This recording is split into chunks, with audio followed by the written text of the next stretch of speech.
Hola, ¿qué tal? Bienvenidas, bienvenidos a un programa muy especial de Debate 22. ¿Por qué? Porque esta noche vamos a convertir en realidad uno de mis más grandes sueños. Darle Canal 22 a una nueva generación de creadoras, de creadores y en este caso de escritores. Es para mí un privilegio saludar a Alex Toledo. ¿Cómo estás, Alex? Mi querido Álvaro, estoy muy contento y es un placer siempre compartir contigo y sabes lo que te quiero. Dentro y fuera del set es maravilloso siempre verte. Es un privilegio, Alex, porque tú estás haciendo cosas fundamentales. Si ustedes no se acuerdan, Alex ya había estado aquí en Debate 22. Traía el pelo rosa. Exacto, era una mesa de jóvenes creadores. Sí, justo venimos a hablar de este libro y había otros dos escritores también. Lo que pasa es que ahora tú has evolucionado de una forma increíble y yo creo que llegó el momento de contar tu historia, porque creo que puedes inspirar a muchas chicas, a muchos chicos, independientemente de los miles de lectoras y de lectores que tienes en todo el mundo. Así que vamos a establecer la situación. Va. ¿Tú quién eres? Yo creo que ahora me defino como sobreviviente. Ok. Creo que soy eso porque, pues sí, al final creo que mucho de lo que escribo es gracias a que he sobrevivido cosas y he vivido cosas que me han permitido tener como este bagaje y como esta visión del mundo para poderlo plasmar en letras. Entonces, al final creo que soy un sobreviviente que cuenta historias y cuenta pedacitos de la vida, ¿no? Transforma las emociones humanas en letras para que quien las lea pues pueda curarse, eso, porque eso es lo que otros libros han hecho conmigo. Entonces, creo que así, esa es la definición que me gusta. Pero la más pragmática, pues claro, escritor y psicoterapeuta. Hubo una época donde los escritores eran unos señores muy formales que hablaban de una manera muy Sí, peculiar. sí. Y luego, en mis tiempos, una camada de escritoras y escritores que peleaban becas. Peleaban becas. Que si no les daba becas el gobierno no escribían. No escribían. Y que quién sabe qué iba a pasar con sus libros, pero ellos cobraban su beca. Ok, tú eres otro asunto. Y sí, me urge que nos digas cómo le haces para ser un escritor hoy. Pues es que creo que los tiempos van cambiando y fíjate, si antes los escritores eran como súper formales y después peleaban becas, pues creo que ahora los escritores, las escritoras somos personas diversas, ¿no? O sea, ¿cuándo ibas tú a imaginar que un escritor abiertamente homosexual pudiera publicar, ¿no? Y pudiera expresar su individualidad como yo la expreso? Hace poco justamente en redes publiqué una reflexión, una postura respecto al conflicto que a mucha gente le causa la manera en la que yo me muestro en redes sociales, ¿no? ¿Cómo te muestras en redes Me sociales? gusta mucho expresar a través de mi cuerpo, me gusta mi cuerpo.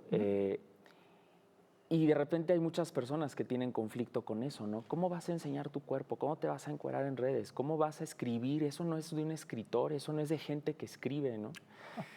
Y ha sido una constante desde que publicaron mi primer libro, desde hace 7 años, 8 años, yo he venido escuchando esta misma cantaleta toda la vida y al inicio me enojaba mucho porque yo sentía la necesidad de defender mi trabajo, de defender mi persona. Ahora me da risa, ¿no? Porque ahora entiendo que mi trabajo se defiende solo, pero también entiendo que yo no puedo fingir ser alguien que no soy para encajar en un molde intelectual o pseudointelectual que no va conmigo. Habrá gente que sí está parada en ese tabique de intelectualidad, ¿no? Y un poco en esta pose, ¿no? Pero yo no. Cuando lo hice me fue muy mal. Yo ya traté de encajar, porque yo recibía comentarios, ¿no? Me enteré de comentarios de gente que pensé que no iba a opinar de esa manera y yo traté de encajar para, pues, supeditarme a esa visión y me fue mal, me sentí mal, me enfermé, ¿no? Mucho de lo que me pasó cuando estuve en el hospital, etcétera, que bueno, ya hablaremos de eso más adelante, fue justamente porque yo entré en este conflicto. Tú eres un auténtico rockstar. Yo he estado en las presentaciones de este hombre y no saben ustedes el fenómeno. O sea, sí son filas y filas de fanáticos.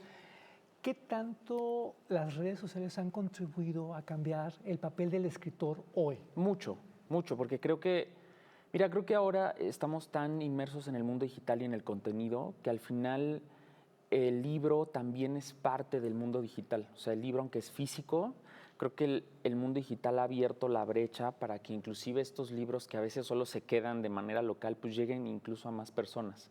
Globaliza los trabajos, ¿no? De alguna manera. ¿Y cambian la redacción? Ahora se escribe distinto porque las audiencias están más familiarizadas con el dinamismo de las redes sociales. Sí creo, bueno, el lenguaje mismo va cambiando a lo largo del tiempo y por supuesto que la manera de escribir de ahora a la de hace 20, 30 años es bien distinta.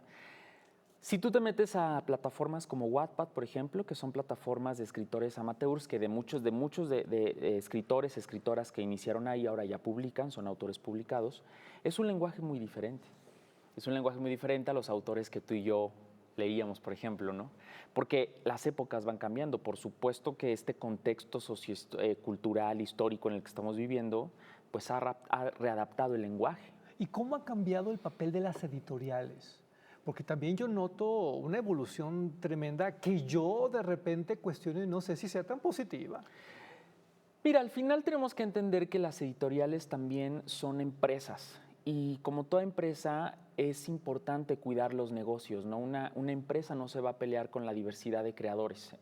Por ejemplo, una editorial como la mía, que es Penguin, que creo que es muy plural y muy diversa, tiene que dar voz y cabida pues a todas las expresiones, ¿no? Me publican a mí, pero también publican a autoras como Agustina Basterrica, pero también tienen el fondo de Carlos Fuentes, ¿no?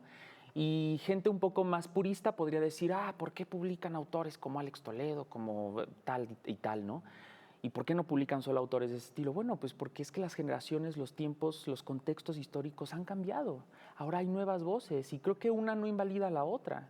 Es muy importante que siga habiendo autores como estos que tal vez son muy consagrados, que tienen mucha más trayectoria, pero también es muy importante que haya nuevos autores. Detrás de mí también vienen nuevos autores que apenas van por su primer libro. Y es bueno que tengan esas voces. Entonces yo creo que la industria editorial se ha tenido también que readaptar y ha tenido que salir de estas cuadraturas un poco rancias, como lo mencionabas al inicio, de cuando escribir era de gente súper intelectual, literata, etcétera. No, ahora creo que la industria editorial también está viendo cómo adaptarse para satisfacer la demanda de contenidos de un montón de voces y de pensamientos que están allá afuera ávidos de que se les dé esta literatura, ¿no? Es un súper reto. Es un reto. ¿Cómo fue que publicaste tu primer libro? ¿Ganaste un No, concurso? A ver. no, la verdad es que creo que fue mucha suerte. Yo tenía un blog hace muchos años, hace como 10 años, ¿te acuerdas cuando los blogs estaban de moda?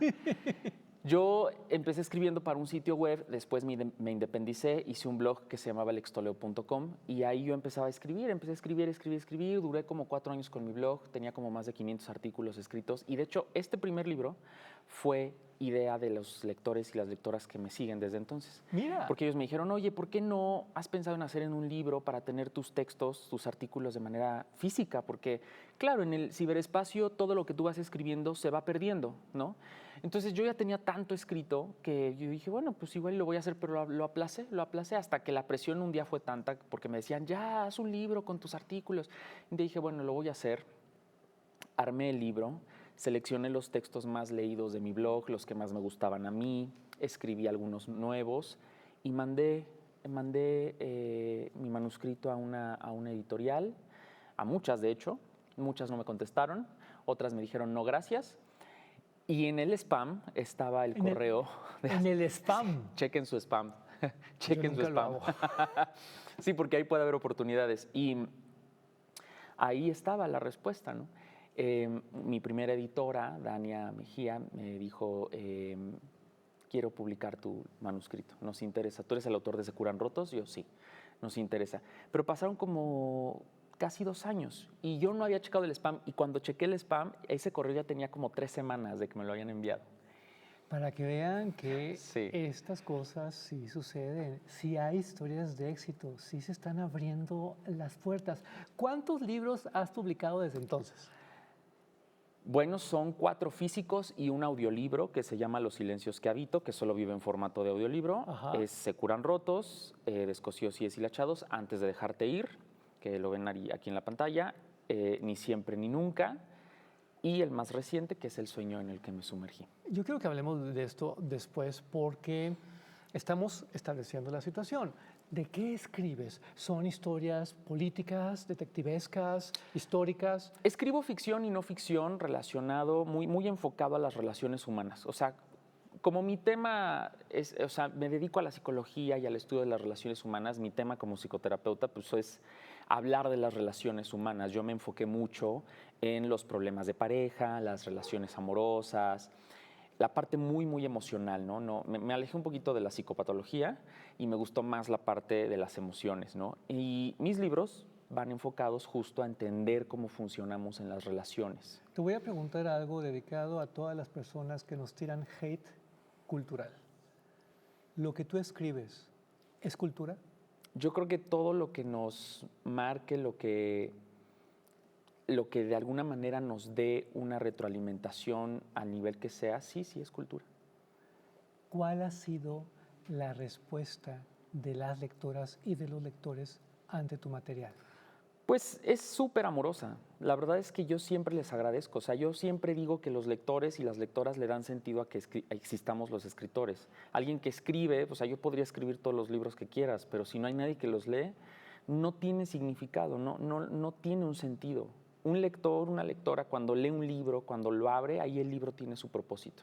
Porque un libro en un estante que nadie lee, imagínate que no hubiera gente que leyera, pues los libros no tienen propósito. Y la verdad es que mis lectores, que ya es una comunidad que yo vengo creando desde hace 10, 12 años, pues ya han crecido conmigo inclusive, ¿no? Teníamos 20 y ahora ya estamos en la temporada de los 30 y más. ¿Puedes vivir de lo que escribes? Sí, pero no enteramente.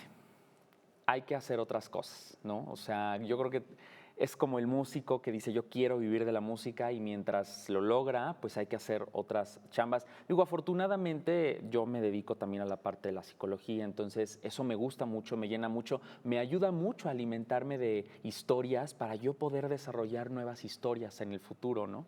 Gracias por ser sincero, porque eso le ayuda a las personas que nos están viendo a conocerte y a entender cómo viven las escritoras y los escritores hoy. Pero sí se puede vivir de tu arte, ¿eh? Sí, o sea, y esto es algo que sí quiero decirle a la gente, porque creo que México sataniza mucho a los artistas, a los creadores de arte y de cultura, de que no se puede vivir de eso. No puedes vivir de la danza, no puedes vivir de ser músico, de ser profesor de piano. No, sí se puede.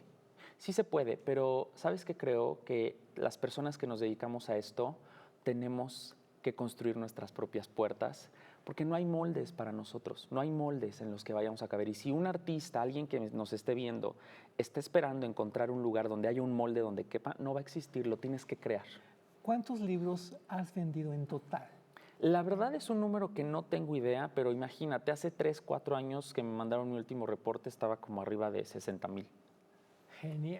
Hace 3, 4 años. 60,000 libros, Entonces, es maravilloso, Alex. Ahora seguramente deben de ser más y eso es gracias a la gente que me abre las puertas de su vida para dejarme entrar a través de lo que yo escribo. Yo por eso siempre a las personas que me leen siempre son las primeras a las que agradezco. En todas las presentaciones a donde me voy a parar, siempre para mí los lectores y las lectoras son lo primero. Y cuando dicen, no, es que hay autores, ¿no?, que dicen, no, es que uno tiene que escribir para uno mismo. Sí, pero es que tu comunidad de lectores también ya es parte de ti. Entonces yo sí escribo, claro, escribo lo que me gusta, pero claro que cuando yo escribo un nuevo libro, sí estoy pensando en mis lectores y en mis lectoras. ¿Qué van a sentir cuando lo lean? Señoras, señores, él es Alex Tolero, un escritor de la nueva generación. Vámonos a corte porque regresando su más reciente publicación y no se la van a acabar. Programa especial de Debate 22. Continuamos.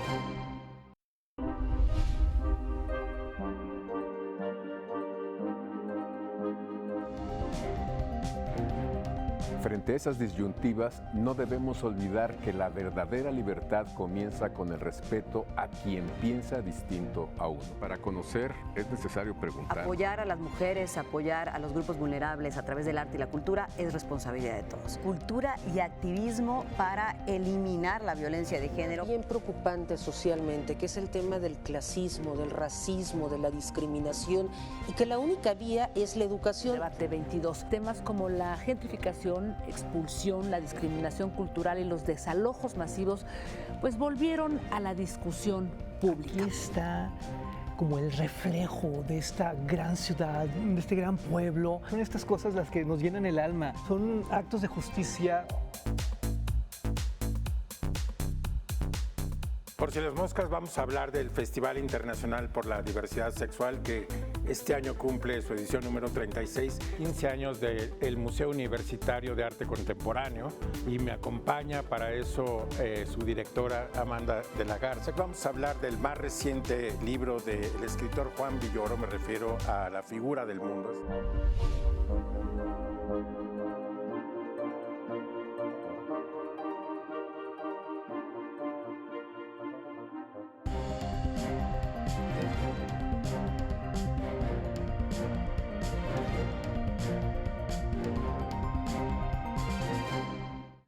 Estamos de regreso en este programa especial de Debate 22 con Alex Toledo. Y ahora sí, agárrense fuerte de donde puedan porque quiero que nos hable de su más reciente libro. Yo no lo leí, lo devoré y no quería que se acabara porque me metí y ya no me podía salir. El sueño en el que me sumergí es un viajezote.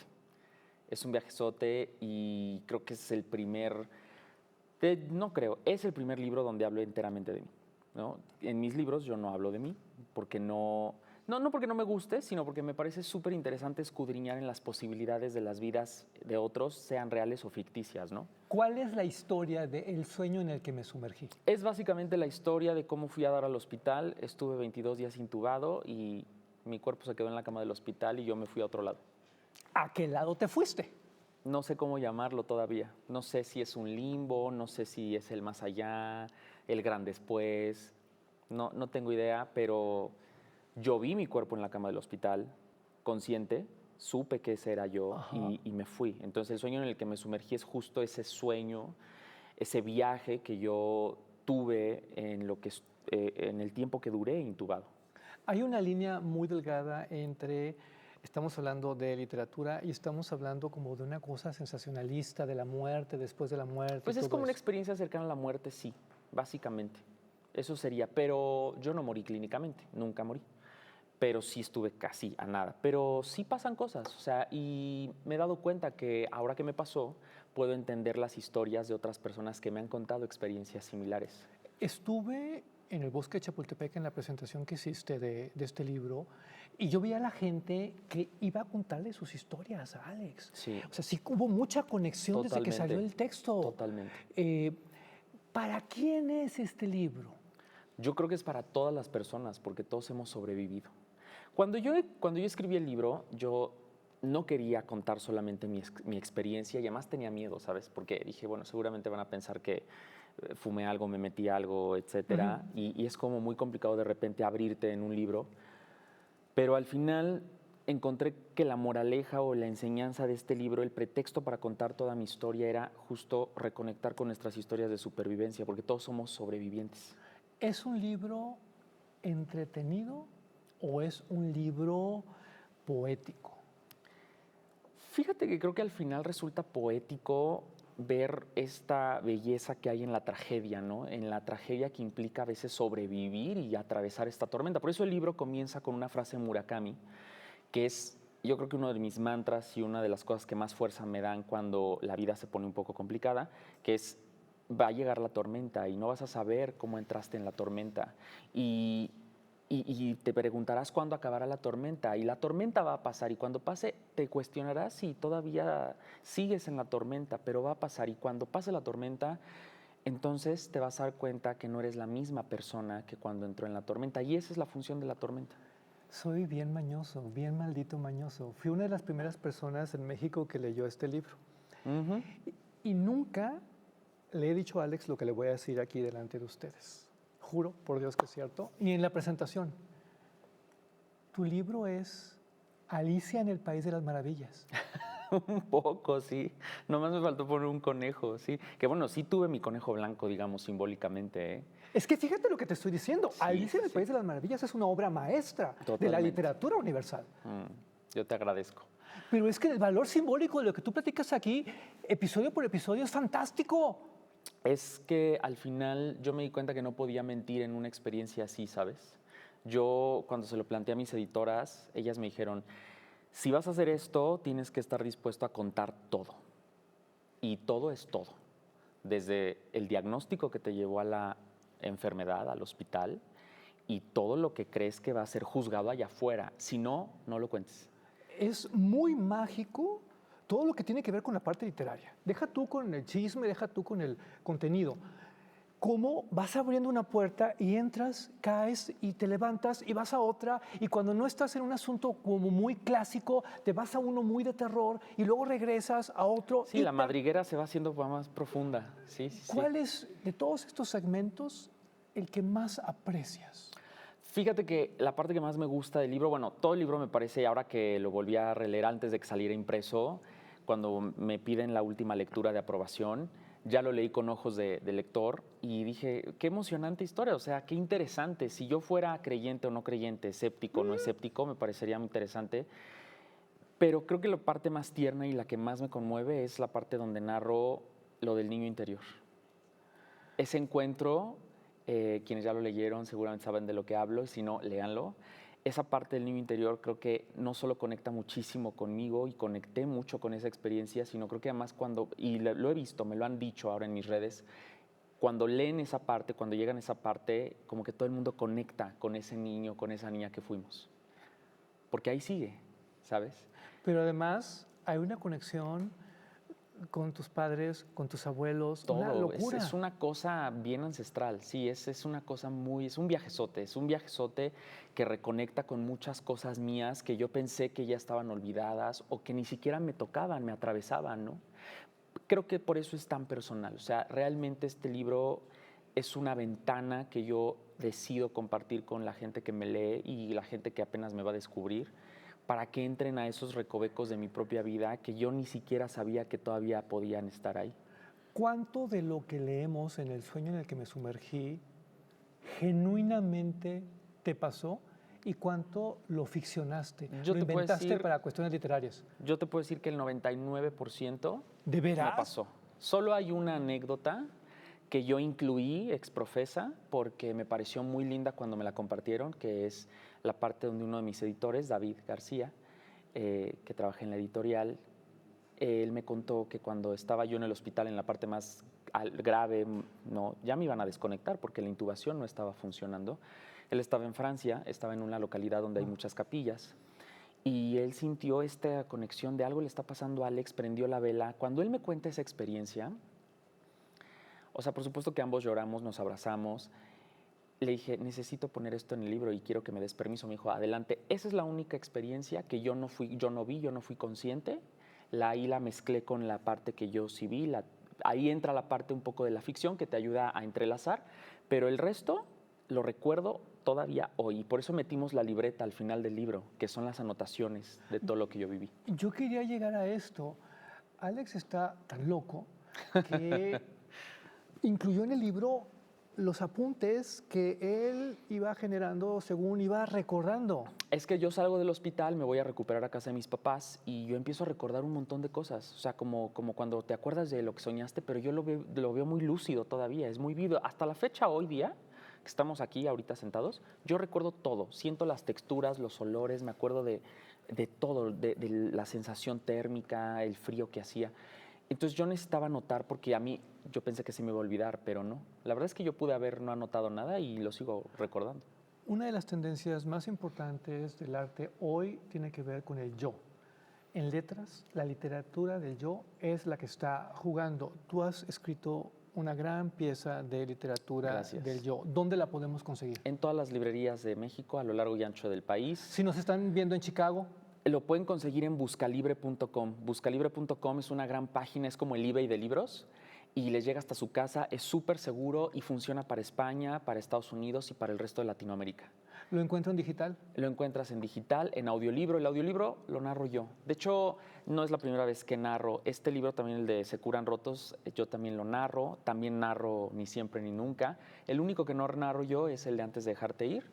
Los silencios que habito también lo narro yo y lo narro yo. Yo lo tenía que narrar porque además era mi propia experiencia, ¿no? A mí la editorial me dijo, si quieres te podemos poner un actor de doblaje, un narrador, porque igual y narrarlo ya es como más fuerte. Y le dije, no, siento que lo tengo que narrar yo porque necesito yo enfrentarme ya también a esta parte, este capítulo, cerrarlo, y por eso tenía que hacerlo yo. Es que además tú eres un escritor de la nueva generación y las escritoras y los escritores de la nueva generación hacen cosas distintas. Por eso te admiro tanto, porque Gracias, ustedes querido. están abriendo brecha, ustedes están cambiando las cosas y ustedes tienen que venir a Canal 22. Alex, yo podría estar toda la noche charlando de esto y hacer un taller sobre esto, Seguro. porque en lo que sí, no lo quería soltar, en serio. Pero ya sabes cómo son los tiempos de la tele. Yo sé. Por último, mirando la cámara, mándale un mensaje a tus fans, porque son muchas y muchos, pero también al público de Canal 22. Venga. Sí me gustaría que la gente empezara a salir de los estereotipos de lo que se supone que debe ser un artista, un creador, un escritor, una escritora. Porque encasillarnos o autoencasillarnos limita nuestra creatividad. Entonces, creo que tenemos que aprender que estamos en tiempos distintos en donde no necesito parecer un escritor para ser escritor. No necesito comportarme como cierto tipo de persona o caber en cierto molde para demostrar que hago una cosa que tiene valor. No necesito comportarme o demostrar todo el tiempo y probar a los demás que yo soy algo cuando sí lo soy, cuando lo hago. Salir de los moldes y romper los paradigmas creo que es la mejor forma de que nuestra creatividad funcione, de que nuestra creatividad se expanda. Y algo que yo he aprendido y que creo que me ha funcionado es no hay que esperar a que los moldes lleguen a nosotros para encajar, hay que crear los moldes propios. Yo me di cuenta que para una persona como yo no había moldes, no iba a encontrarlos nunca. ¿Qué hice? Me hice los míos. Estás haciendo grandes moldes. Por favor, luchen con todas sus fuerzas por Sí, leer. y a sí, Alex vivan de Toledo. su arte, sí se puede vivir de su arte. Jamás permitan. A mí cantidad de gente me dijo, no vas a vivir de ser escritor, nadie te va a leer. Claro que se lee en México. Quien diga lo contrario está equivocado. Las ferias de libros están abarrotadas de gente. La FIL Guadalajara, que va a ser ahora pronto, está abarrotada. Entonces, sí se lee y crean en lo que hacen. Es eso. Yo creo en ti. Muchas gracias. Te quiero. Yo más te admiro. Si nos están viendo en YouTube, compartan. Y si nos están viendo en tele abierta, quédense con la programación de Canal 22. Hasta la próxima. Muchas gracias.